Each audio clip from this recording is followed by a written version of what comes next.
पाएगा। लाभ हानि ऐसा रहता है कि लगेगा कि आपको परसेंटेज है, परसेंटेज भी आपको लाभ हानि होता रहता है। इसीलिए समझ के चलिए कि लगभग 3 से 4 नंबर आने वाला है आपको, इसीलिए अच्छे से पढ़ेंगे। शुरुआत करते हैं। सबसे पहले इसमें 3-4 टर्म होता है, उसको जानना पड़ेगा। ये हम आपको ओरली मौखिक समझाने का प्रयास कर रहे हैं। एक होता है क्रय मूल्य। क्रय मूल्य को कहा जाता है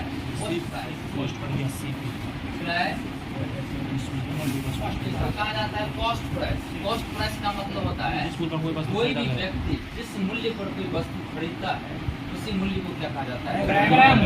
समझ रहे हैं? मान लीजिए कि मैंने रेडियो 500 रुपया में खरीदा, तो रेडियो का क्रय मूल्य 500। लेकिन हमारे यहाँ क्रय मूल्य का मतलब क्या होता है? जिंदगी का हर एक चीज जिसको खरीदा जा सकता है वो कितने में खरीदा जा सकता है? Any doubt? यदि मैं कहूँ कि मैं एक रेडियो 500 में खरीद रहा हूँ, इसका मतलब 100% 500। यदि मैं कहूँ कि मैं अपना कोई वस्तु 5000 में खरीद रहा हूँ, इसका मतलब कितना है? 100%। सबसे पहला पॉइंट आप लोग लिखिए क्रय मूल्य। क्या लिखेंगे? क्रय मूल्य।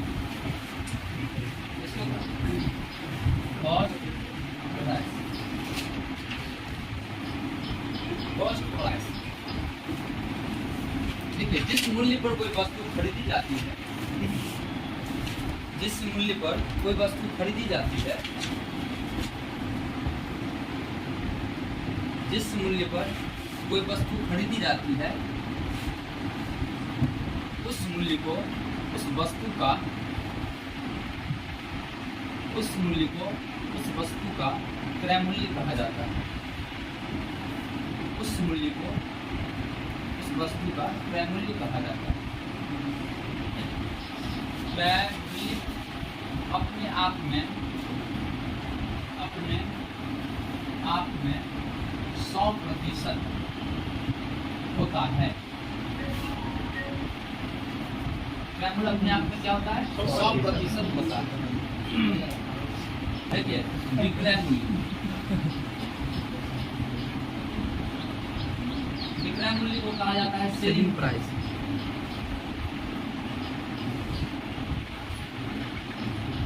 विक्रय मूल्य को कहा जाता है सेलिंग प्राइस। नाम से ही स्पष्ट हो रहा है विक्रय मूल्य।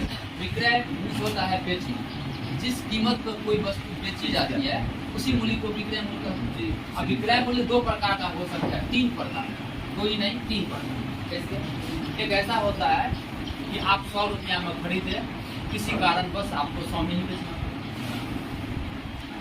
एक ऐसा होता है कि आप 100 रुपया में खरीदे लेकिन किसी कारण बस आपको 80 रुपया में ही बेचना पड़े, 100 से कम में ही बेचना पड़े। और एक ऐसा स्थिति होगा कि आप 100 रुपया में खरीदे हैं, 120 में बेच सकते हैं, 140 में बेच सकते हैं। नहीं, तो यहाँ पे 20% में ही बेचा जा सकता है। 100% का मतलब हुआ आप जितने में ही बेच देगा। इसके बाद आप जो है 100% प्लस में बेच सकते हैं। नहीं, 100% प्लस में। और तीसरा क्या होता है? याद रखेंगे, जब 100% माइनस होगा, 100% की वस्तु को 90, 80, 70, 50, 40 में बेचेंगे, तो इस स्थिति में क्या हो जाता है? जब 100% की वस्तु को आप 100% से अधिक में बेचेंगे, तो इस स्थिति में क्या हो जाता है? जब 100% की वस्तु को 100% में बेचेंगे, तो इसमें न लाभ होगा, न लाभ, न कोई दिक्कत नहीं ना। तो इस आधार पर हम कह सकते हैं किसी भी वस्तु का विक्रय मूल्य होगा। तो देखिए 100 प्लस माइनस करते हैं। प्लस का मतलब होता है लाभ और माइनस का मतलब हानि। यहाँ रख देते हैं आर, टोटल में लगा देते हैं। आर का मतलब हो गया 5, 10, 20, 40, 50 जो भी दिया रहेगा। मान लीजिए कि 100% की वस्तु को 120 में बेचेंगे, 20% लाभ में बेचेंगे, तो कितना हो गया? 120। समझ रहे हैं ना? जब कहेंगे 20% हानि में बेच रहा है तो क्या कहेंगे? अब इसका मतलब समझ गए ना, प्लस माइनस। जब हानि होती रहेगी तो उतना 100 में से माइनस कर देना है, और जब लाभ होता है तो 100 क्या कर देना है? जोड़ देना है। जिस मूल्य पर कोई वस्तु बेची जाती है उस मूल्य को, उस वस्तु का विक्रय मूल्य कहते हैं। माइनस 8% होता है विक्रय मूल्य। 100 प्लस माइनस 8% होता है।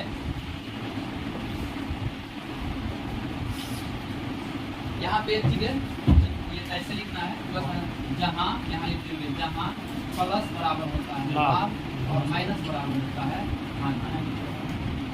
प्लस बराबर होगा लाभ और माइनस बराबर क्या होगा हानि। ऐसा सोचिए ही नहीं कि हम प्रॉफिट लॉस कर रहे हैं, आप अपने जीवन से उसको उतार के सोचिए, ठीक है। आप किसी चीज को खरीदते हैं, आप खरीदने के मूल्य से ज्यादा मूल्य में यदि आप बेच देते हैं तो क्या होता है आपको, और जब किसी वस्तु को खरीदते हैं उससे कम मूल्य में बेच देते हैं। यही चीज किताब में थोड़ा स्टैंडर्ड भाषा में लिखा रहता है। कंडीशन क्या होता है, लाभ का केस आप लिखेंगे जब SP is greater than CP। समझ रहे हैं, ये क्या लिखे हैं, SP is greater than CP, that means selling price जब बड़ा होगा कॉस्ट प्राइस, विक्रय मूल्य जब बड़ा होगा क्रय मूल्य से, तो इस स्थिति में लाभ, इस स्थिति में क्या होगा लाभ। तो आप कहेंगे कि लाभ निकालेंगे कैसे, इसके लिए सिंपल सा बात है, लाभ निकालने के लिए क्या होगा, विक्रय मूल्य में से क्या करेंगे।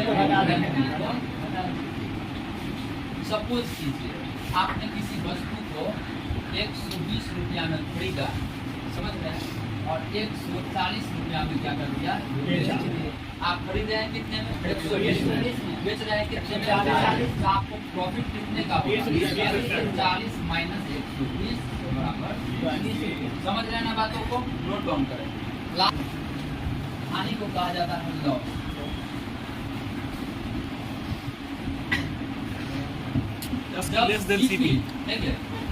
CP ही बड़ा हो जाएगा और SP क्या हो जाएगा, छोटा हो जाएगा। तो इस स्थिति में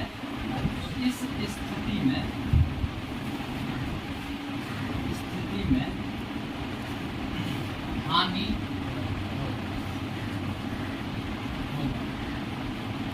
समझ रहे हैं।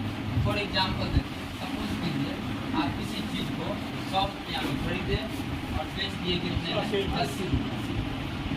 यहाँ पे क्रय मूल्य 100 है, खरीदे हैं 100 में और बेच रहे हैं कितने में, 80 में।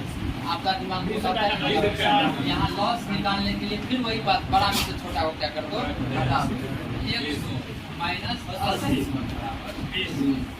अब एक महत्वपूर्ण बात यहाँ क्या हम देख रहे हैं, चाहे लाभ हो चाहे हानि, इसमें जो सबसे इम्पोर्टेंट रोल अदा करता है वो है क्रय मूल्य।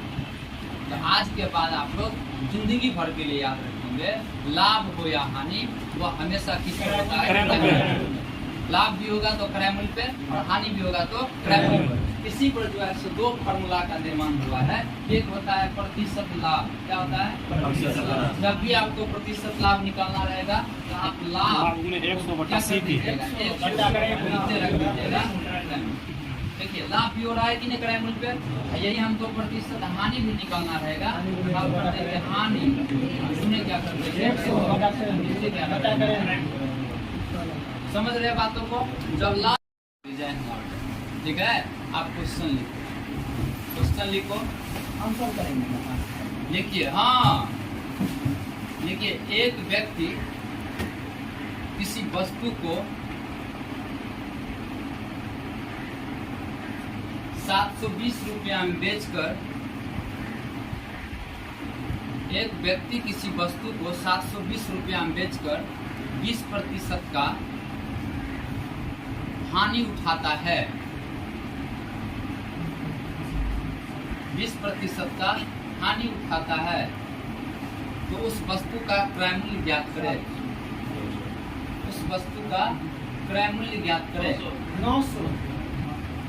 आपके प्रश्न में क्या कह रहा है कि किसी वस्तु को 720 रुपया में बेचा और मुझे 20% क्या हो गई। इससे स्पष्ट हो रहा है कि तुमने 100% की वस्तु को 20% कम में बेच दिया, इसलिए तो तुमको घाटा हुआ। यदि तुम अधिक में बेचता तो फायदा होता। तो कितने कम में बेचा, 20%।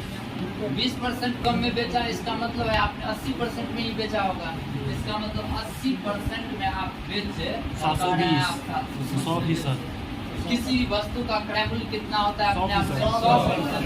100% बराबर क्या होगा, देखिए नचौआ में था 0 0 में 100 में हो गया। द्रव्यांश होता है 1/5। क्या होता है 1/5। यहाँ समझ, इसमें दुनिया से सब कुछ है।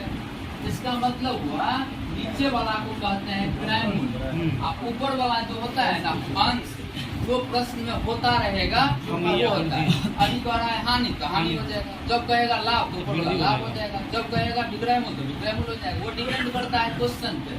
तो यहाँ आपके प्रश्न में क्या है, हमें 20% का हानि होता है। तो 5 रुपया का वस्तु और 1 रुपया का हानि। आप 5 रुपये को वस्तु को कितना बेचेंगे? 5 रुपये की वस्तु को कितना बेचिए? 4 में। 5 का वैल्यू दिया हुआ है, 4 का वैल्यू 720। ये हो गया 18 चौका 72, 18 पंचे 18 चौका 90 हो गया। क्वेश्चन, रमेश अपनी साइकिल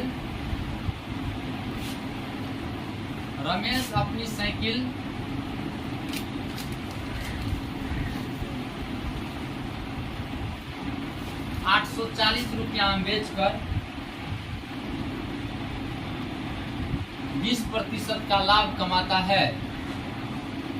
840 रुपया में बेचकर 20% का लाभ कमाता है। तो साइकिल का क्रय मूल्य ज्ञात करें।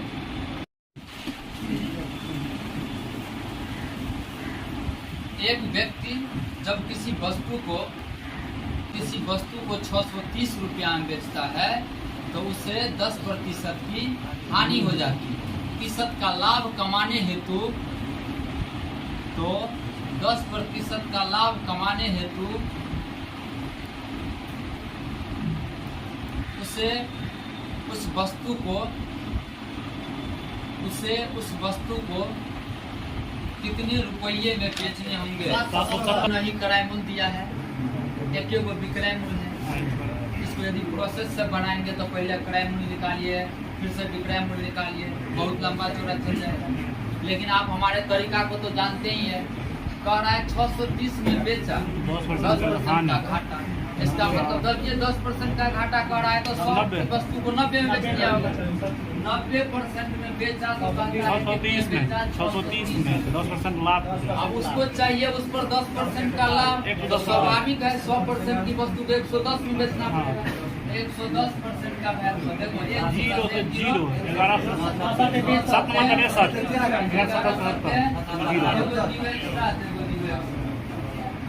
देखिए, महेश अपनी पुरानी स्कूटर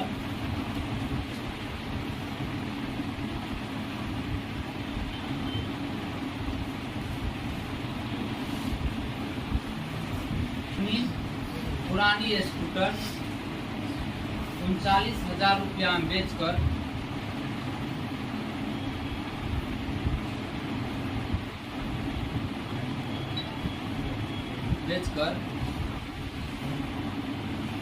30% का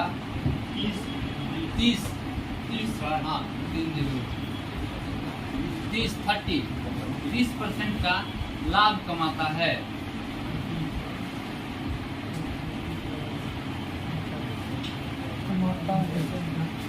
तो उस स्कूटर का क्रय मूल्य ज्ञात करें। जब ये कह रहा है 30% का लाभ, इसका मतलब किसी वस्तु को 130% में बेचा, 130% में बेचा तो कितना? 40 100% निकालना है। एगो 0 से एगो 39 13 39 30